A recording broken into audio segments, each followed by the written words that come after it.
Bonjour à tous, aujourd'hui une vidéo très rapide pour apprendre à se servir des bouts de chaîne qui traînent dans nos affaires et dont on ne sait pas quoi faire. Et on va prendre comme prétexte Halloween. Donc pour le tissage de cette chauve-souris, je vous laisserai le schéma sur mon site internet si ça vous intéresse. En attendant, quand on crée des schémas de tissage, on peut se créer des petites perles qui permettront d'attacher des anneaux fins et de monter des bouts de chaîne pour donner un peu de travail, on va dire, à cette pièce. Donc du coup, comme vous pouvez le voir, j'ai utilisé tout petit bout de pièce entre les ailes de ma chauve-souris.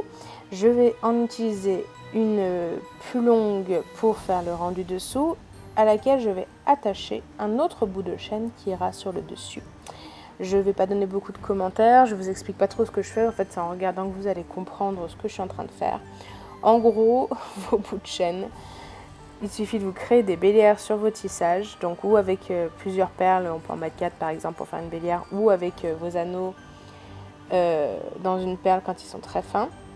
N'hésitez pas à jouer avec plusieurs tailles d'anneaux, là vous voyez que j'en ai des petits, des plus gros, selon ce que j'attache. Et en fait, en étant symétrique, par exemple, pour ce cas-là, vous allez voir qu'on peut faire un collier, on a l'impression qu'on y a passé des heures, alors qu'en fait, même en accéléré, c'est rapide, mais sans accélération, ça dure 10 minutes. Il suffit d'avoir des bouts de chaîne à la bonne taille. Là, il y a une cohérence dans les chaînes du haut, mais vous auriez pu mélanger plusieurs styles de chaînes, pourquoi pas.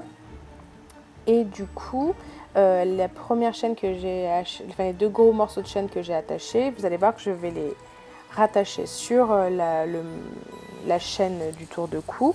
Il suffit juste d'être symétrique en comptant le nombre d'anneaux où vous attachez pour être au même niveau.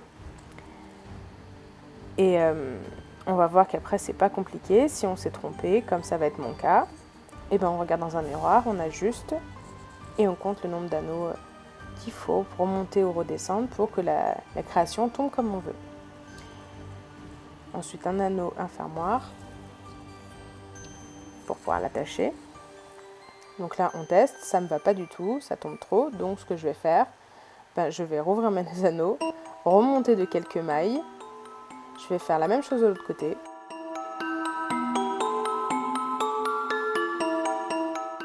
Et j'ai fini. Et j'ai passé des bouts de chaîne dont je ne savais pas quoi faire. Vous pouvez rajouter des petites breloques, des petites choses pour vous amuser, c'est libre à vous. Et voilà, à bientôt!